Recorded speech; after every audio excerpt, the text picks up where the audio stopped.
When my sister gave birth, I thought I was gaining a nephew, not losing my own home. Stay with me till the end, because what happened next still feels unreal, and maybe you'll understand why this story still hurts to tell. I came home after a double shift at the hospital, exhausted, my scrub sticking to my skin and my eyes barely open. All I wanted was to shower, crawl into bed, and sleep for a week. But the second I stepped inside my house, something felt off. There were boxes everywhere, baby bottles on the counter, and a diaper bag sitting on my couch. I blinked a few times, thinking maybe I walked into the wrong house. Then I heard a baby's cry, soft but sharp, and my sister's voice calling out, "Oh, hey, you're back!" Standing in my hallway was Dion, my older sister, holding a tiny baby wrapped in a blue blanket. Her hair was tied up. She looked tired but proud. "Meet Isaiah," she said, smiling like this was some kind of surprise party. "Wait," I said, trying to process everything. "You moved in?" "Just for a while," she said quickly. "It's too noisy at Mom's place, and I need somewhere peaceful for the baby. You've got plenty of room." Before I could say anything, she brushed past me and headed toward my bedroom. I followed her, and stopped dead in my tracks. My room was completely changed. The soft gray walls now had cartoon stickers. My bed was gone, replaced by a crib. Baby clothes hung from my closet door, and my clothes? Stuffed into trash bags piled in the hallway like old junk. What is this?" I asked, my throat tightening. Dion turned around, rocking Isaiah in her arms. "You've got the guest room," she said calmly, like she was doing me a favor. "I need this space for Isaiah. It gets the best sunlight during the day. You understand?" I didn't. I really didn't. But I was too stunned to argue. She kept talking, saying how she'd already made herself at home, how she'd bring groceries later, how she'd help with utilities once she got things settled. I stood there, half listening, feeling like a stranger in my own house. When she finally walked out of the room, humming to the baby, I sat on the edge of my now empty hallway and stared at the trash bags with my clothes inside. My throat burned, and for a second, I thought about yelling, demanding my space back. But she had just given birth. She was holding that tiny baby. And I kept telling myself, it's temporary. I moved into the guest room that night, lying on a lumpy mattress that wasn't mine, staring at the ceiling, listening to the soft cries of my nephew through the wall. I wanted to be happy for her. I wanted to be the supportive sister. But deep down, I already knew something wasn't right. At first, I tried to tell myself it was just an adjustment period. A new baby changes everything, right? I kept repeating that in my head, convincing myself I could handle a few changes around the house. But within days, it became clear Dion wasn't just staying over. She was taking over. One morning, I woke up to the smell of coffee and the sound of cabinets slamming. When I walked into the kitchen, everything was different. My neatly organized pantry was a mess, my favorite mugs were shoved in a drawer, and Dion had rearranged all the dishes. "I needed more space for the baby's bottles," she said casually, not even looking up. I tried to smile, but my jaw tightened. It wasn't just the kitchen. She had moved my shoes from the hallway, taken down my wall art because it was too bright for the baby, and filled the living room with her things. Baby toys, formula cans, clothes, even Terry's sneakers. And about Terry, he wasn't supposed to be around. When she moved in, Dion promised he'd stay out of it. "He's not stable right now," she'd said. But one night, I came home from work past midnight and saw his car parked in my driveway. I went inside quietly and froze when I heard his voice in my living room. There he was, feet up on my coffee table, watching TV like he lived there. "Oh, hey, Amara," he said, barely glancing at me. "You just getting in?" Dion came out from the kitchen, holding Isaiah. "Don't start," she warned before I could speak. "He's helping me with the baby tonight." "You got a problem with that?" I wanted to scream. Instead, I just nodded and went to my room. Well, the guest room that used to be mine. The next few days were worse. She started complaining about me coming home too late, saying my footsteps were waking the baby. She even changed the Wi-Fi password, and when I asked for it, she said she'd text it later. That text never came. Everywhere I turned, I felt like a guest in my own home. I paid all the bills, worked double shifts to keep things running, and yet somehow, I was the one tiptoeing around like an intruder. I finally called my best friend Shanice one night, sitting in my car outside the house because I couldn't stand being inside anymore. I told her everything, the mess, the attitude, the boyfriend. Shanice sighed deeply. "Girl," she said, "if you don't draw a line now, she's going to take everything. People like that don't stop until you make them. Her words stuck with me. I didn't want to believe my own sister would do that. But the way Dion had turned my home upside down, it felt less like family, and more like a warning I was too scared to face. It didn't take long before Dion started turning everything into a guilt trip. Every conversation became about how hard her life was, how no one understood what it was like to be a single mother, and how I was too busy playing nurse to care. One morning, I was heading out for my shift when she sighed dramatically from the couch. "Must be nice," she said, rocking Isaiah in her arms. "Leaving whenever you want, sleeping through the night. You don't know how lucky you are." I froze halfway to the door. "Dion, I'm working. To pay for this house. For everything." She looked up at me with tired eyes and said softly, "You just don't understand motherhood, Amara. It's not your fault. You've never had to put someone else first." Those words stung more than I expected. I bit my tongue and left for work, but her voice followed me all day. By the time I came home that night, half the groceries I'd bought earlier in the week were gone. Diapers, snacks, baby wipes, formula. Fine, those I understood. But chips, fruit, even the ice cream I'd hidden in the back of the freezer, gone. When I checked the bills a few days later, the utilities had nearly doubled. The heat ran nonstop, lights left on in every room. I tried to tell myself it was because of the baby, but deep down I knew better. One evening, after another long day, I decided to talk to her calmly. "Dion," I said gently, "I love you and Isaiah, but things are getting hard. The bills, the groceries, it's a lot. Can we maybe figure out a plan?" She didn't even look up from her phone. "You promised to help when the baby came. Don't back out now." "I didn't back out," I said, keeping my tone soft. She cut me off with a sharp laugh. "You act like I'm some freeloader. You think I want to be here? You're supposed to be my sister, not my landlord." That word, landlord, hit hard. I wasn't trying to be one. I just wanted respect. But she kept talking, twisting every word I said until somehow I was the bad guy. "You've always been selfish," she said. "Everything's about your comfort. You can't even let me have one peaceful place to raise my son." I stood there, feeling my chest tighten. She was crying now, rocking Isaiah, whispering that she was doing her best. And in that moment, all my anger melted into guilt.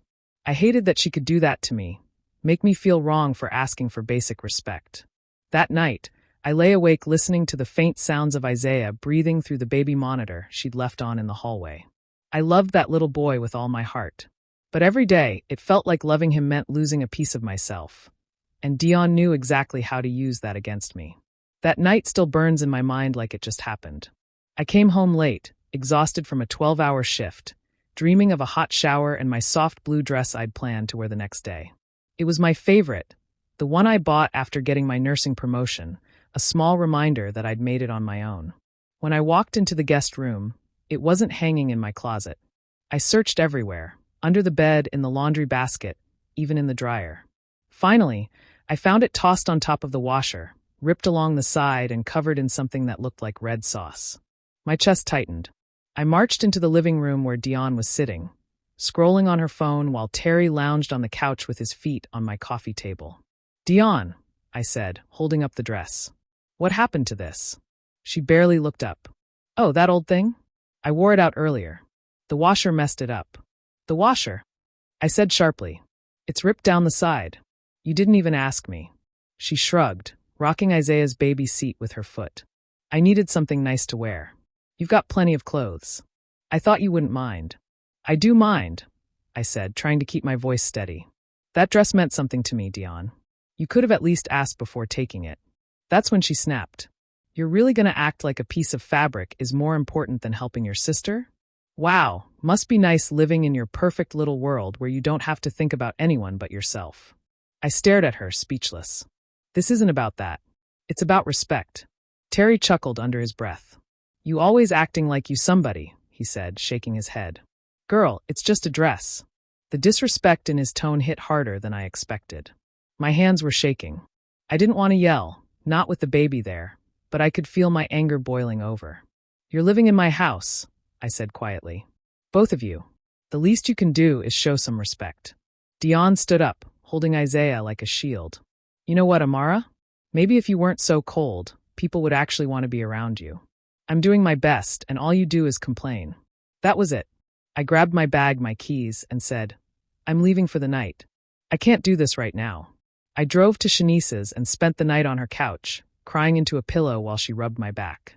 You're not crazy, she whispered. She's pushing you.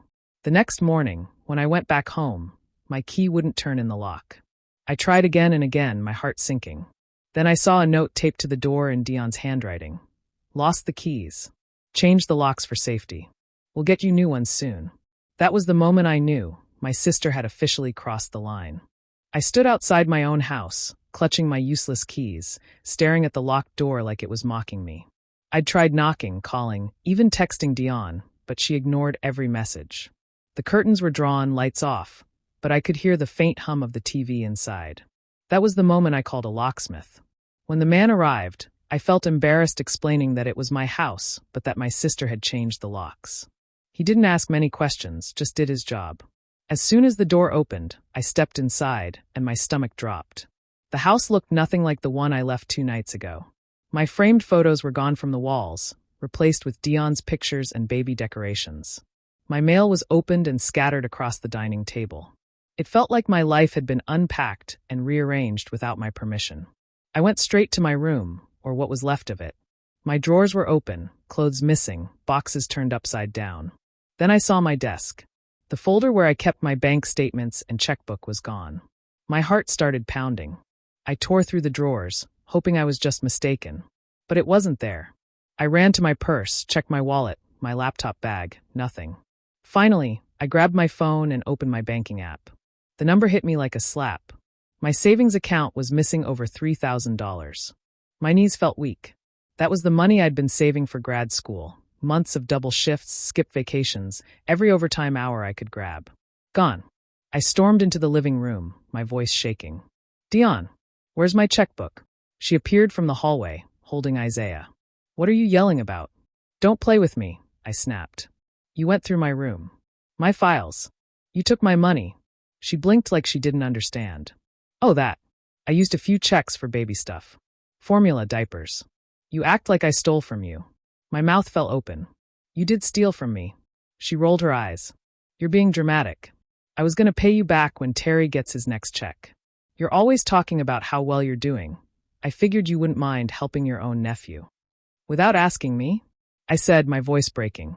She sighed, shifting the baby to her other arm. You promised to help. I'm his mother, Amara. You think this is easy for me? The room spun around me. All the excuses, the guilt trips, the lies, they suddenly made sense. It wasn't about family anymore. It wasn't even about needing help. She'd crossed the line from taking advantage to betrayal. I looked at her one last time, holding my nephew like a shield, her face full of fake innocence. My hands trembled, not from sadness this time, but from pure fury. I realized then that my sister wasn't just living in my house. She was tearing my life apart, piece by piece. Shanice didn't wait for me to decide. The first night I told her everything, she put her hand on mine and said, You need proof, Amara. Don't let her make a story out of your life. I wanted to handle it quietly. I didn't want the police or courtrooms dragging my family through gossip. But Shanice was right. Quiet didn't mean passive. It meant smart. I started small and steady. I bought a cheap digital camera and began taking pictures whenever I could. The way Dion stacked my shoes in the hallway, the baby blanket on my dresser where my jewelry used to be, the new locks with the sticky note on the door. I saved screenshots of the Wi-Fi password change, saved texts where she promised to pay, and kept every receipt I bought for the house. When I noticed food missing, I took photos of the open pantry that night and the empty shelves the next morning. I labeled each photo with the date and time on my phone and sent copies to an email I only used for this, a private trail I could not erase. Packing felt like a slow exhale. I went over to Shanice's with a duffel and came back with a car loaded with things that mattered. My laptop, a few sentimental necklaces, important documents, my nursing certification folder. I moved these pieces of my life in phases, so it didn't look dramatic. Friends saw me carrying small boxes and thought I was being cautious. Dion saw nothing. I kept my movements calm, almost indifferent, because anger would have given everything away. Shanice pushed for legal help, but I asked for one more step. Let me try this without lawyers for now, I told her. I didn't want a headline. I wanted control. Still, I called the property office pretending to be checking on something minor and learned what I needed. The mortgage and utilities were under my name, and there were no payments recorded from Dion. Not 1 cent hearing that made the plan clearer. She was living like a tenant while acting like an owner, and I had the right to fix it. Every interaction I had with her from then on was a careful act. I smiled when she complained about money and nodded when she asked for help. I agreed to work it out in words, all the while I was filing the digital trail I'd built. Receipts, photos, timestamps, bank statements. Everything went into a folder labeled with dates. I printed copies and hid them in a locked drawer at Shanice's place, and I backed them up to cloud storage that only I could access. I also started to soften my tone with her, deliberately. If she bragged about taking a corner of my house, I would say, "Of course, you can have it for now." If she whined about no help, I would reply, "We'll figure it out together." I let her think I was folding. She relaxed, stopped watching me so closely. That was the whole point. People think revenge means noise and spectacle. This was quieter, methodical, almost surgical. I was not trying to humiliate her. I was preparing the truth so when I did move, or when I asked for what was mine, there would be no doubt. I'd make it look like I gave in, but I was collecting every piece of proof that would put the power back where it belonged, with me. After weeks of keeping my anger buried, I decided it was time to flip the script. I stopped arguing, stopped reacting, and started smiling. When Dion complained about the temperature, I nodded. When she told me to keep my voice down, I whispered. I became quiet, polite, distant, like a shadow in my own house. She seemed to love it. "See, Terry?" I overheard her saying one afternoon while I pretended to scroll through my phone. "She finally understands her place. She knows I've got a baby now. This house needs stability." Terry laughed, that lazy kind of laugh that made my skin crawl. "Yeah, she's just uptight. She'll come around." I kept my face blank, but inside, every word fueled me. Let them believe I'd surrendered. It was exactly what I wanted. When I was off work, I started visiting a small law office a few blocks from the hospital. The attorney, a calm woman named Ms. Reynolds, listened carefully while I explained everything. How the house was under my name, how Dion changed the locks, how she took my money. I laid out all my photos, receipts, and printed messages on her desk. She looked through everything slowly and finally said, "You have every right to file for eviction and theft. The evidence is clean. You've been patient. Now let the law do the rest." We prepared the eviction paperwork together, making sure every detail was precise. It felt surreal, sitting there planning to legally remove my own sister. But as I signed the last form, a strange calm washed over me. This wasn't revenge out of hate. It was justice born out of survival. After that, I took another quiet step. I filed a police report for the stolen money. I didn't go in angry or emotional. I presented my documentation with dates, check numbers, and proof of her handwriting. The officer nodded and said, "You did the right thing. If she tries anything again, call us immediately." When I got home that night, Dion was in the kitchen with Terry, laughing about something on her phone. She glanced at me and smirked. "Hey sis," she said lightly, "you in a better mood now?" I smiled. "Yeah," I said softly.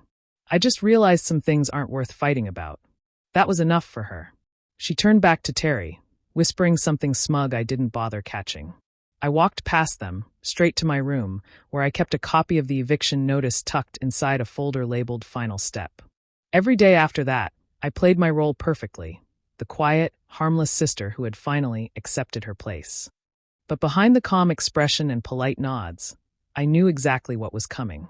The clock was ticking, and Dion had no idea she was standing on a trap I built piece by piece, with her own arrogance tightening the ropes around her.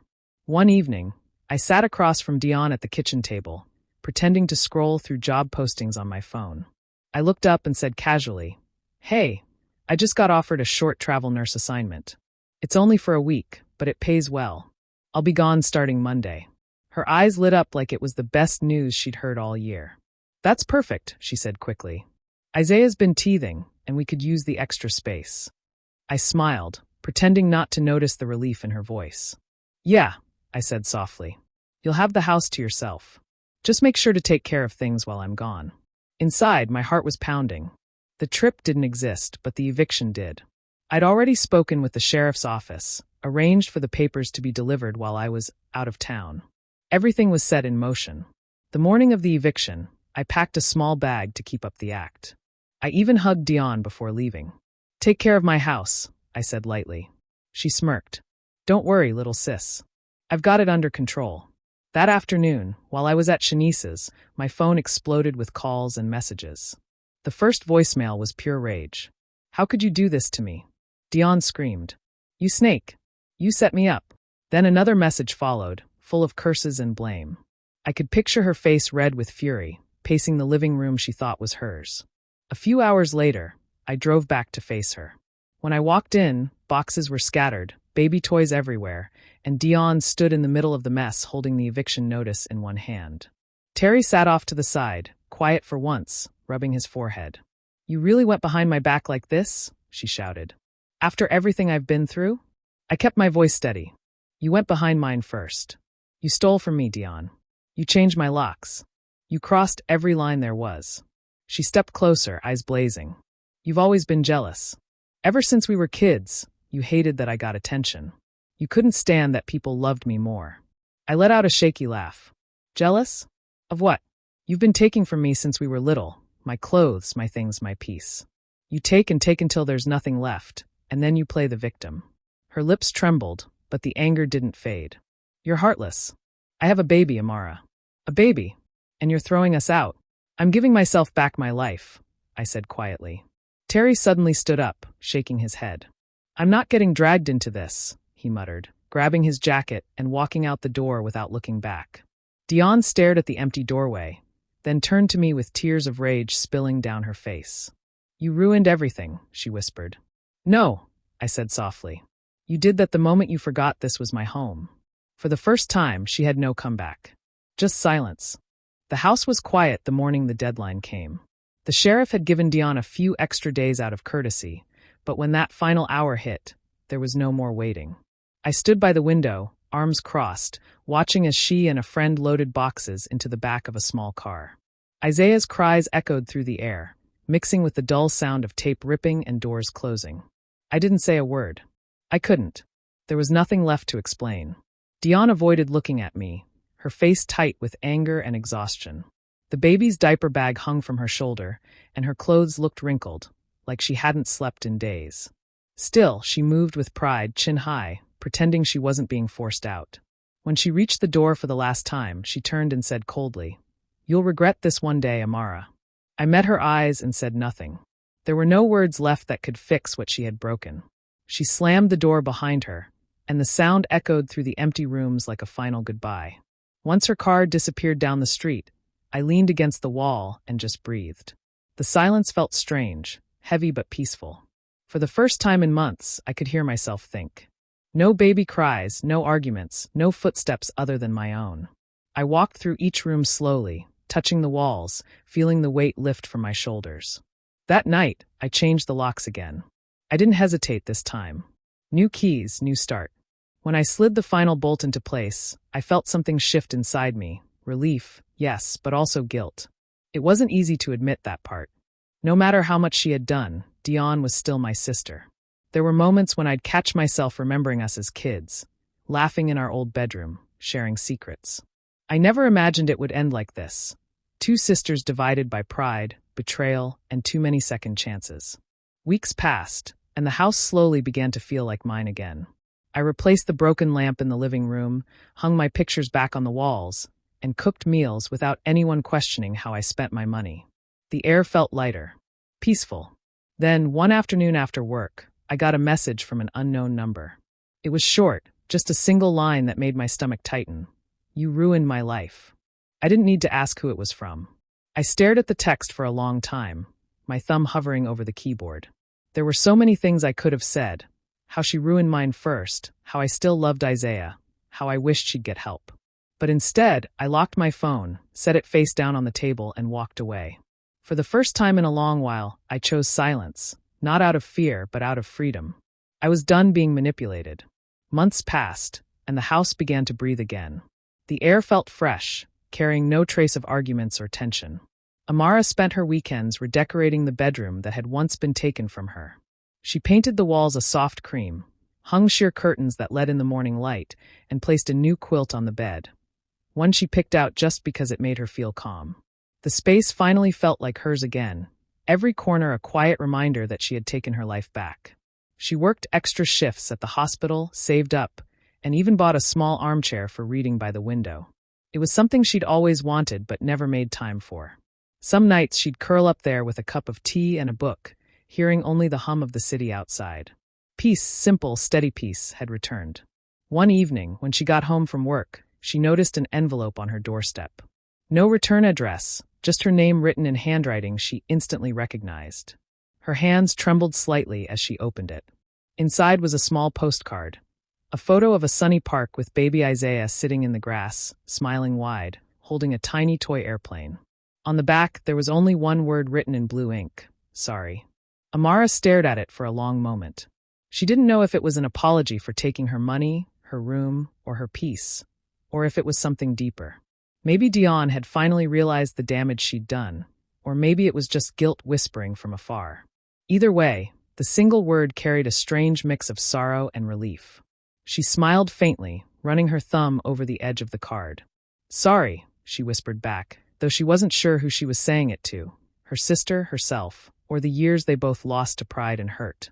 That night, Amara tucked the postcard into her nightstand drawer.